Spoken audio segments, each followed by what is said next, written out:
أعوذ بالله من الشيطان الرجيم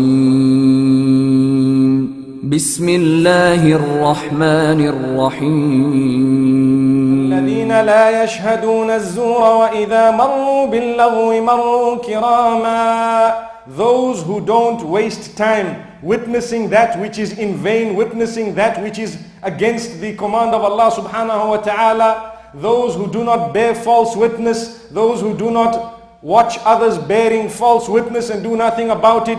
This is a quality of a true believer, that when he passes, إِذَا مَرُّوا بِاللَّغْوِ مَرُّوا كِرَامًا, when they pass that which is futile, it's not beneficial at all, they just don't waste time with it, they pass it without turning towards it. What this means is, in life there are certain things that are a waste of time. You achieve nothing by it.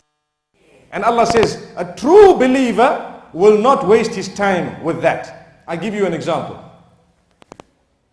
You have people who are sitting every night, all night, up to 10, 12 at night, sitting and chatting, speaking about anything and everything, Manchester United and Liverpool and this one and that one and Springboks and All Blacks and what have you, and this one scored this and that. If you spoke about it for 10, 15 minutes maximum and you went away, maybe. But for a person every night sitting and chatting, what are they doing? They have firstly their family members, especially those who are married, wife waiting, children waiting, your bed is waiting, your sleep is calling, and every night you're wasting your time. What did you achieve out of it? Nothing besides getting tired, staying awake, wasting your time. So that waste of time, Allah says, if you're a true believer, you won't even do that. Someone might argue, but I have not done anything haram. Allah says, you haven't done anything haram, you're a Muslim.